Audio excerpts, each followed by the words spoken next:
Definisi dan kawasan teknologi pembelajaran. Jadi kita akan membahas dua pembahasan, yaitu yang pertama definisi teknologi pembelajaran, yang kedua kawasan teknologi pembelajaran.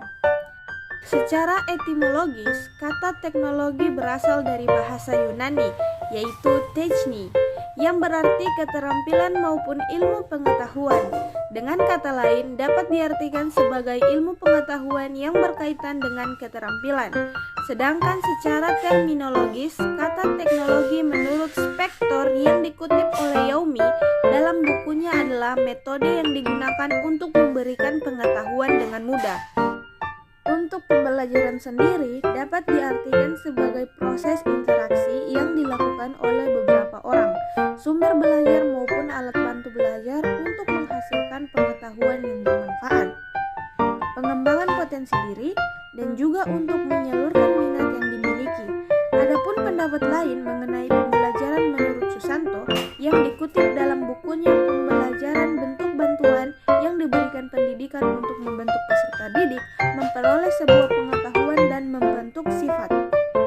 Menurut Effendi yang dikutip oleh Purnomo, memaparkan strategi pembelajaran tidak hanya berfungsi sebagai peta konsep proses pengajaran saja, tetapi harus dibarengi oleh taktik operasionalnya. Dapat disimpulkan bahwa teknologi pendidikan adalah suatu cara untuk meningkatkan aktivitas belajar dengan menggunakan media yang mendayagunakan teknologi yang didesain secara sistematis. Kita masuk di pembahasan kedua, yaitu kawasan teknologi pembelajaran. 1. Kawasan perencanaan desain. Kawasan yang pertama mencangkup penerapan dari gagasan, prinsip dan tata cara dalam melakukan perencanaan untuk kegiatan pembelajaran yang dilakukan secara terurut.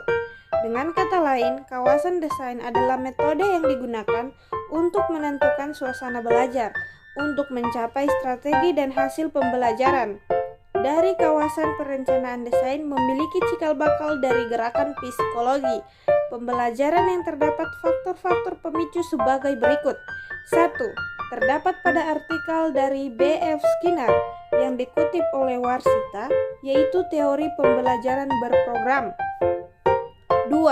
Dalam bukunya Herbert Simon yang dikutip Warsita yang memaparkan karakter umum dari ilmu pengetahuan tentang desain.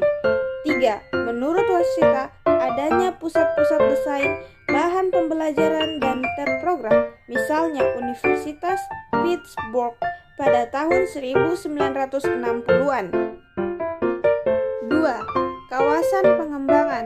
Terdapat faktor-faktor pendorong yang mengakibatkan adanya kawasan pengembangan diantaranya desain yang didorong, strategi pembelajaran yang didorong oleh teori, manifestasi, fisik dari teknologi, perangkat keras, perangkat lunak, dan bahan pembelajaran.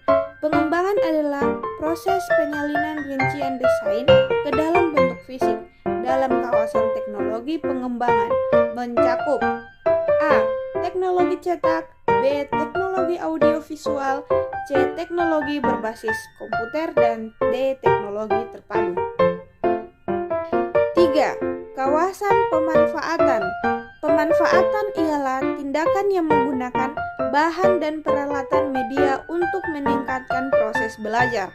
Untuk kawasan ini memiliki fungsi yang penting karena membahas mengenai pembelajaran dan proses pembelajaran. Kawasan pemanfaatan meliputi A. Pemanfaatan media merupakan penggunaan alat bantu yang digunakan dalam kegiatan pembelajaran sebagai sumber belajar. Terjadinya pemanfaatan media didasari oleh spesifikasi desain pembelajaran. B. Difusi inovasi. Difusi inovasi ialah tahapan dari komunikasi melalui strategi yang telah diambil untuk mencapai tujuan yang diinginkan. Menurut Rogers yang dikutip oleh Warsita, difusi inovasi terdiri atas disiplin ilmu. Terdapat cara dalam melakukan difusi inovasi menurutnya. Pertama, knowledge. Kedua, persuasion. Ketiga, judgment. Keempat, implementation. Dan kelima, confirmation. C. Implementasi dan pengertian institusionalisasi ialah di mana bahan dan strategi pembelajaran digunakan sesuai keadaan sebenarnya. Sedangkan untuk institusionalisasi, pemakaian yang dilakukan secara terus-menerus dari inovasi pembelajaran dalam kultur organization. Tujuan dari implementasi dalam jaminan untuk pemakaian yang benar untuk dirinya dalam sebuah organisasi, sedangkan tujuan untuk institusionalisasi adalah untuk menyatukan inovasi dalam unsur-unsur organisasi. 4. Kawasan pelaksanaan kebijakan atau pengelolaan. Kawasan pengelolaan terdiri atas pengendalian teknologi pembelajaran melalui perencanaan, pengorganisasian, pengkoordinasian. Kawasan pengelolaan berawal dari media cancer administration, media programs, and media service. Teori pengelolaan proyek mulai dipakai pada proyek desain pembelajaran. Pada kawasan pengelolaan sendiri mencakup pengelolaan proyek, pengelolaan sumber, pengelolaan sistem pencapaian, dan pengelolaan informasi. 5. Kawasan penilaian atau apresiasi. Penilaian merupakan proses penentu untuk menentukan tercapainya pembelajaran dan terdiri atas analisis masalah, pengukuran acuan patokan, penilaian formatif, dan penilaian sumatif.